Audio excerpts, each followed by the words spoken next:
Good afternoon. My name is Carolyn Trooper, and today I'm doing a YouTube presentation about spatchcocking, butterflying, splaying, or just spatching a turkey.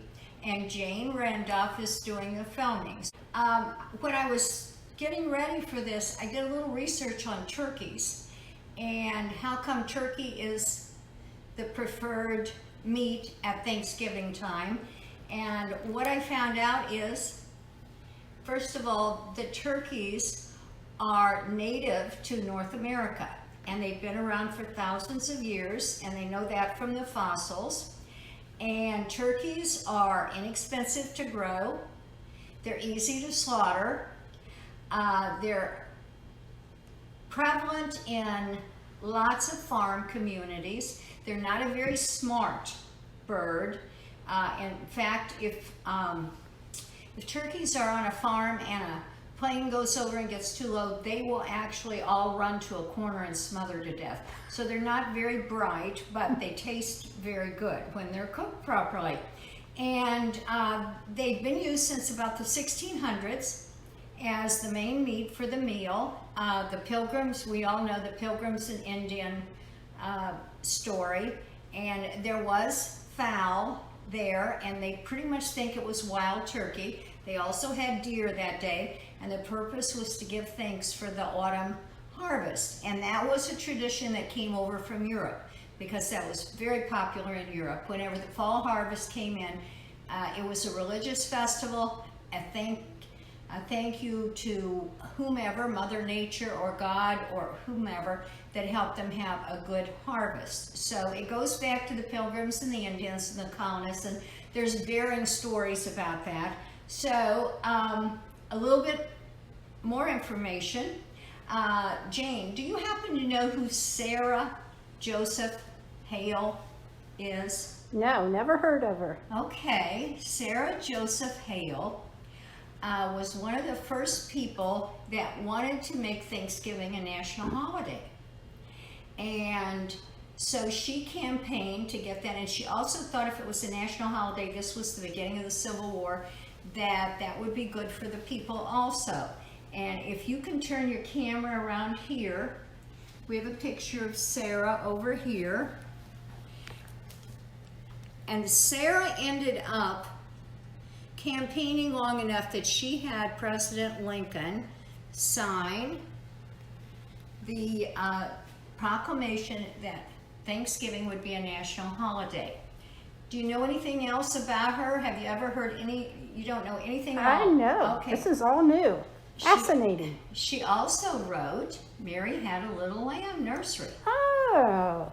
And there's also a picture over here. After it was declared a national holiday, the Old Farmer's Almanac had this picture of the turkey and all the things on top.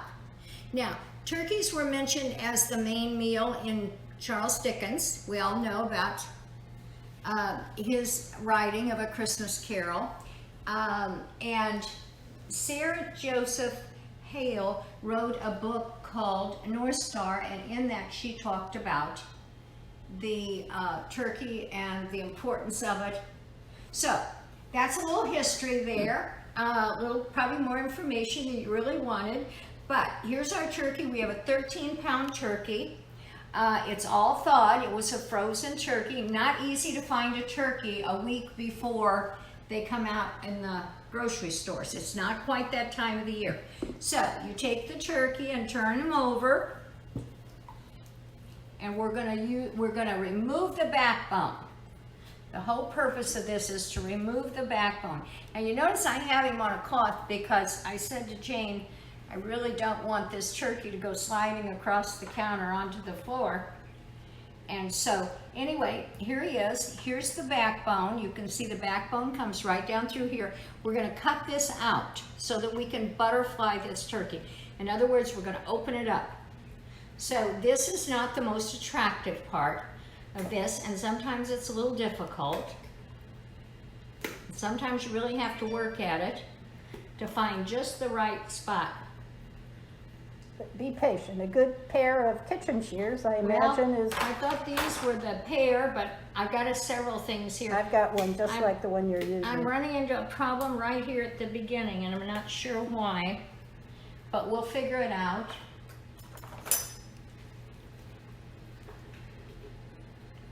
I'm not quite getting yet. There's a section.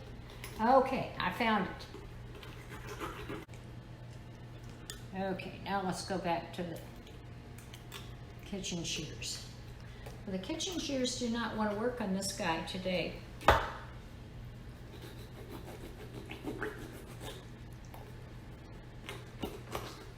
Now, the reason this particular method of prepping the turkey is good is for years, I mean years, thousands of years, the method of preparing turkey was low and slow cooking. But the turkey isn't naturally moist, has no natural built-in moisture. So that slow low cook, low temperature cooking, I'm having just a little trouble with this guy today, and you might too, but we'll get it. We just have to be patient, and I'm really not real good at talking and working at the same time, but we'll work on that too. Julia Child came up with a method several years ago, and her method was to put oil or butter or herbs underneath the skin to add moisture. I've done this numerous times. We're just kind of trying to find... Carolyn, I know you've done this many times for your herb I usually do 2 of them for my herb group, and I do have to tell you, I don't think I've had this much trouble with the others. That sounds like you're getting in there. Well, all the directions said start at the tail, so maybe we change the direction.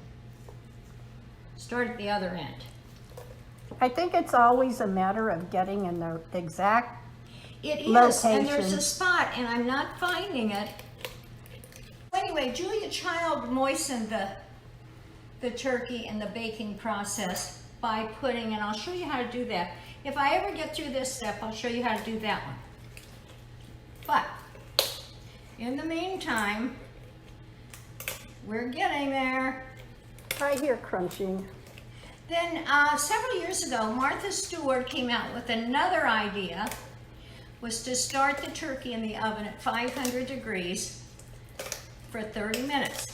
That would seal the outside of the turkey and keep what juices were in there inside. I'm making progress. Look at this.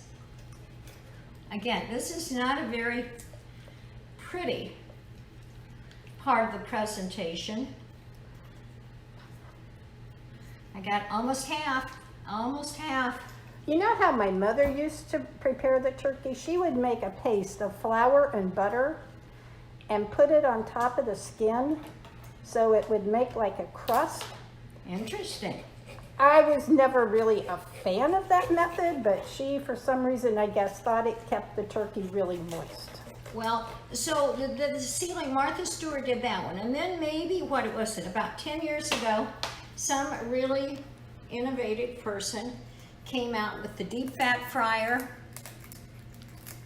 for the turkey. There we go. And I used to know the statistics, but I don't anymore. There are statistics on how many garages, patios, roof lines have been burned with the deep fat fryer. So, it's because people sometimes put the frozen turkey in, the hot grease, and guess what happens to the hot grease? The other one is they fill them too full. So, Yeah. if at all possible, I know the guys kind of like that one because I think that it gives them an opportunity to go outside and hang out with their buddies and deep fry that turkey. We're getting there. Now, this backbone portion, this is what you can make for your gravy, or put it in the freezer. Make a great stock. to make some kind of a stock roast too. There we go. Okay, we're getting there. It's giving me fits. So, anyway, There we go. There's your spot. we have our backbone out. Now, this is another interesting part. Let me see if I can turn him over so he looks kind of attractive here. So both of these take a little bit of hand strength. And as far as the shears, they usually work really well. And they're from the dollar store, Betty Crocker. So now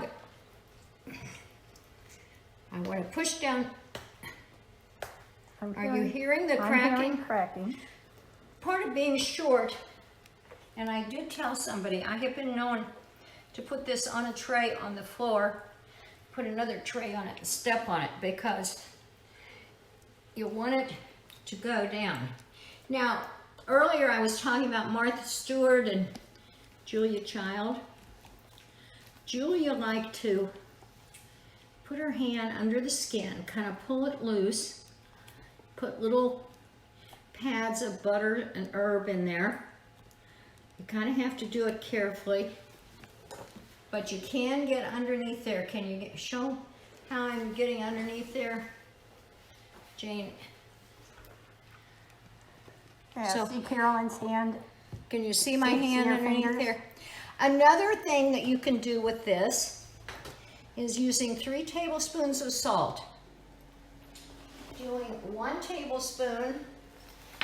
Now this one is called dry brining. So you're going to take some of the salt, put it underneath. Now I know I talked about that salt before.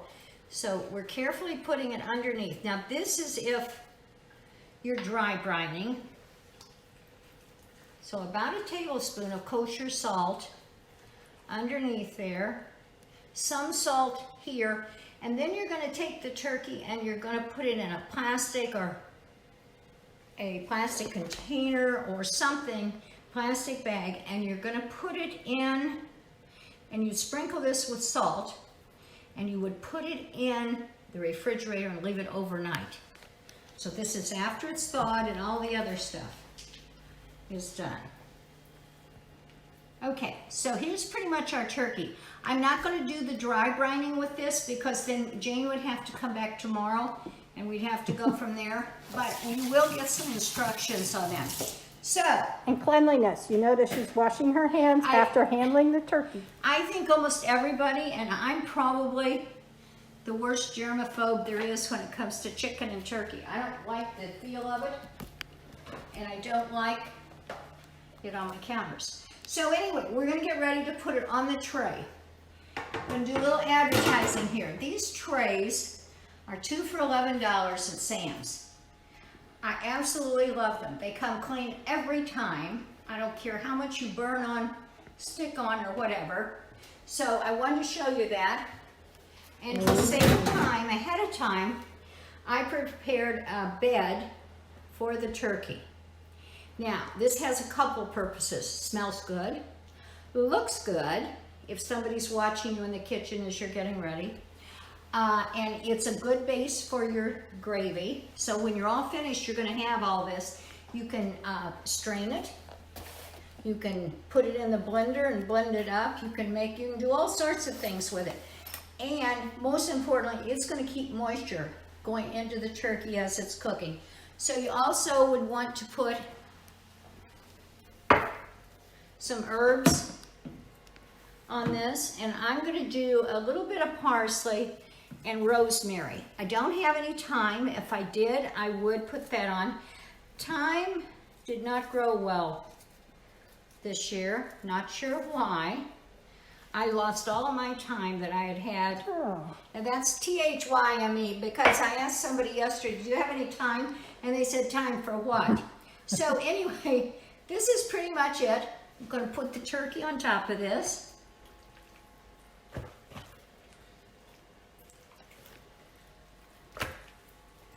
Kind of have to rearrange him a little bit, and I didn't get him probably crushed down quite as much as I could have. Now, the beauty of this is I need to get this pressed down even more, and I may continue working on it because it's still cracking, because it takes less space in the oven. If you have the regular turkey, your shells would have to be about like this. You can put 2 turkeys in the oven and still have room for sides. So you're ready for that, and you're ready for seasoning. Now, Jane asked me what my seasoning was. It's a secret, so just do whatever, do your own favorite seasoning. I mean, there's always basics in anything. Garlic, onion, salt and pepper. Yeah, a little garlic, salt. Pepper. I try to stay away from the salt because most people don't want a lot of salt. Maybe some dried thyme. Now, Dried parsley. yeah, you just have to granulated figure that one garlic. out. So, this cooks in 1/2 the time of the regular turkey.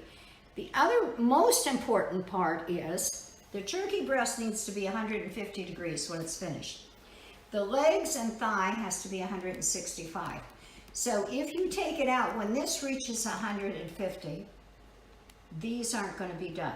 They're going to have that bloody mixture right at the bone level.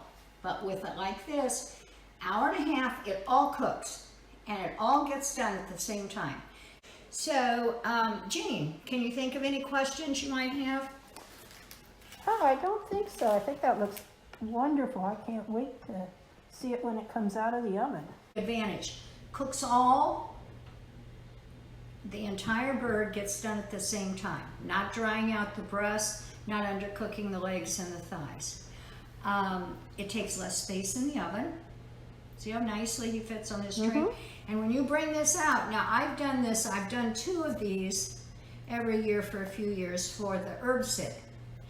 And I take them right on the tray and I serve from the tray. So if you get some nice trays, if you don't want to transfer it to a meat platter or whatever, you can actually cut it and serve it right from here. It'll look very, very nice. And plus you have some nice roasted vegetables to go with it. You have wonderful vegetables there, but the vegetables are, although they look pretty and they taste good, they're mostly to keep moisture coming up into that turkey and then giving you a base for your gravy, or if you want to hang on to them for soup. Now at Herb Sig, in the past, I have 2 or 3 people that always fight to take the bones and whatever home. I'm not a big turkey bone soup person, but you certainly can do that. And so you can see how I've got the wings tucked under.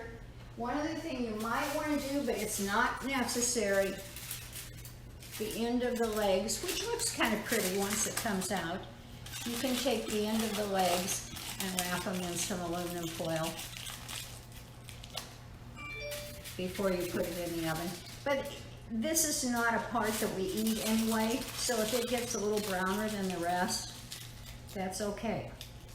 So we're going to put this in the oven. And what temperature again? 450 degrees. It's a high temperature for 1.5 hours. But just think, I mean, can you remember when your mother got up at 5 a.m. to start that turkey, make sure that it was all ready to go? This is 1.5 hours at the most. Now, after it's baked, and we'll talk about this again when it comes out, 30 minutes. You have to leave it alone for 30 minutes because if you start cutting right away, the juices start running out. And as I'm repeating myself, turkeys do not naturally have any moisture. And sometimes when you buy those turkeys that are already set up for you, they've injected liquids into them. There again, that's a lot of salt and a lot of sugar that's being injected in. So you're better off without that, and you're better off cooking it fast. Anything else you can think of? I don't know. Let's get this baby in the oven. So let's look at the oven. It'll go on the bottom shelf. So I've got plenty of room to put it in here. Oops. And then I've got room, 2 other shelves for all my extra stuff. If you're gonna do 2 turkeys, you can turn it this way and put another one here. Or another idea is to do a chicken and a turkey. Some people just simply do not like turkey. They like the looks of it, they like the idea, but they don't like it. So you could get a chicken, butterfly the chicken, and put it in the oven too. And actually, we did that. It's in the freezer. Jane and I did one just to practice to see whether I can figure out how to get it out of here now. That's okay. So anyway, you can see, that's the chicken. Now both of these, can you see it or do I need to take it off? No. So you could actually do the chicken ahead of time and put it in the freezer so you don't have to worry about that if you wanted to. Don't try to do the turkey ahead of time because you won't be able to find it. I had a very difficult time finding a turkey this time of the year. In a week, they'll be all over the place. But you can also put this on the grill.